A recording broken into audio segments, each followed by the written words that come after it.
السلام علیکم، بسم اللہ الرحمن الرحیم۔ رکانہ بن عبد یزید نامی ایک خوبصورت، بہادر اور ذہین مرد تھا۔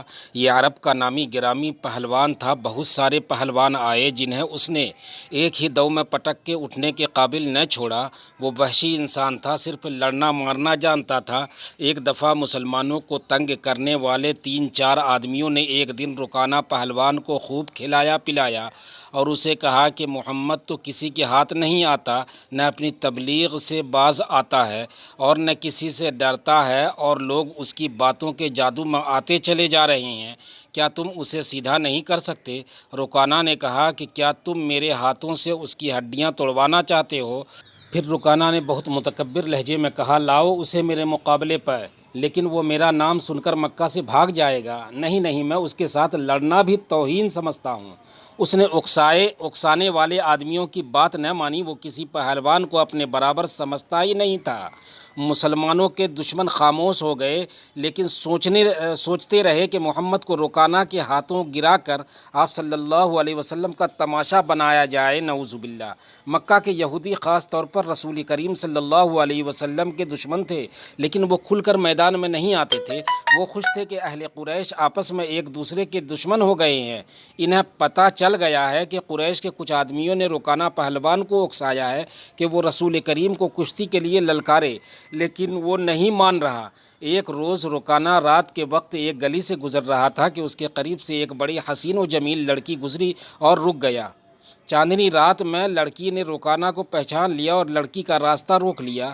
کیا تم جانتی ہو کہ عورت مسکراتی ہے تو اس کا مطلب کیا ہوتا ہے؟ رکانہ پہلوان نے پوچھا۔ اس کا مطلب ہوتا ہے کہ عورت اس مرد کو چاہتی ہے، اس جوان لڑکی نے جواب دیا۔ میں سبت بنت ارمن ہوں، اور وہ ارمن یہودی کی بیٹی، رکانہ نے کہا، اور لڑکی کے کندھوں پر ہاتھ رکھ کر اسے اپنے قریب کر کے بولا، کیا میرا جسم تجھے اتنا اچھا لگتا ہے؟ اور کیا میری طاقت؟ تمہاری طاقت نے مجھے مایوس کر دیا ہے، سبت نے اکتائے ہوئے لہجے میں کہا۔ تم محمد سے ڈرتے ہو؟ کون کہتا ہے؟ رکانہ نے گرج کر کہا۔ سب کہتے ہیں، سبت نے کہا۔ پہلے محمد کو گراؤ، میں اپنا جسم تمہیں انعام میں دوں گی۔ عزا کے بیٹوں اور بیٹیوں کی قسم، تیری بات پوری کر کے تیرے سامنے آؤں گا۔ رکانہ نے کہا، لیکن تو نے غلط سنا ہے کہ میں محمد سے ڈرتا ہوں۔ بات یہ ہے کہ میں اپنے کمزور سے لڑنے میں اپنا توہین سمجھتا ہوں، لیکن تیری بات پوری کروں گا۔ مشہور محرخ ابن ہشام نے لکھا ہے کہ رسول کریم صلی اللہ علیہ وسلم نے خود رکانہ پہلوان کو کشتی کے لیے للکارا تھا، لیکن دوسرے مورخ نے جو شہادت پیش کی ہے وہ صحیح ہے کہ رکانہ نے محمد صلی اللہ علیہ وسلم کو کشتی کے لیے للکارا، اور اس نے کہا، میرے بیٹے، تم بڑے دل اور بڑی جرأت والے آدمی ہو۔ میں یہ بھی تو جانتا ہوں کہ تم جھوٹ بولنے سے نفرت کرتے ہو، لیکن مرد کی جرأت اور صداقت کا پتہ اکھاڑے میں چلتا ہے۔ آؤ میرے مقابلے میں، اکھاڑے میں اتر آؤ۔ اگر مجھے گرا لو تو میں تمہیں اللہ کا بھیجا ہوا نبی مان لوں گا۔ اللہ کی قسم، تمہارا مذہب قبول کر لوں گا، لیکن یہ ایک بھتیجے اور چچا کی کشتی نہیں ہوگی۔ رسول اللہ صلی اللہ علیہ وسلم نے رکانہ کی للکار کے جواب میں کہا، ایک بت پرست اور سچے دین کے پیغمبر کی لڑائی ہوگی۔ تو ہار گیا تو اپنا وعدہ نہ بھول جانا۔ مکہ میں یہ خبر صحرا کی آندھی کی طرح پھیل گئی کہ رکانہ پہلوان اور محمد صلی اللہ علیہ وسلم کی کشتی ہوگی، اور جو ہار جائے گا وہ جیتنے والے کا مذہب قبول کر لے گا۔ قریش کا بچہ بچہ، مرد و زن اور یہودی ہجوم کر کے آ گئے۔ مسلمانوں کی تعداد بہت تھوڑی تھی۔ وہ تلواروں اور برچیوں سے مسلح ہو کر آئے، کیونکہ انہیں خطرہ محسوس ہو رہا تھا کہ قریش کشتی کو بہانہ بنا کر رسول کریم صلی اللہ علیہ وسلم کو نقصان پہنچائیں گے۔ عرب کا سب سے زیادہ طاقتور اور وحشی پہلوان رکانہ بن عبد یزید رسول کریم صلی اللہ علیہ وسلم کے مقابلے پر اترا۔ عبد یزید نے رسول کریم صلی اللہ علیہ وسلم پر طنزیہ نظر ڈالی اور آپ پر بھپتی کسی۔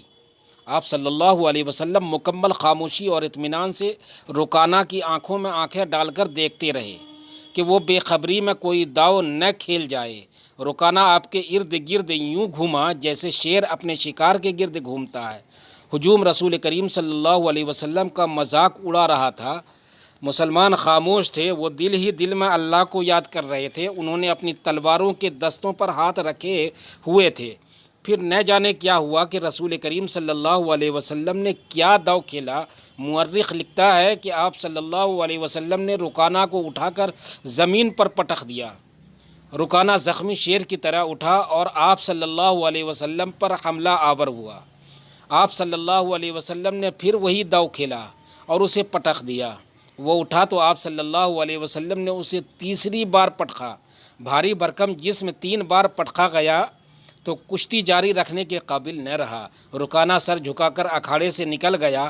ہجوم پر سناٹا طاری ہو گیا اور مسلمان ننگی تلواریں اور برچھیاں ہواؤں میں لہرا لہرا کر اور اچھال اچھال کر نعرے لگا رہے تھے۔ رکانہ رسول کریم صلی اللہ علیہ وسلم نے للکار کر کہا، اپنا وعدہ پورا کر اور یہ اعلان کر کہ آج سے تو مسلمان ہے۔ رکانہ نے قبول اسلام سے صاف انکار کر دیا۔ دوستوں چینل کو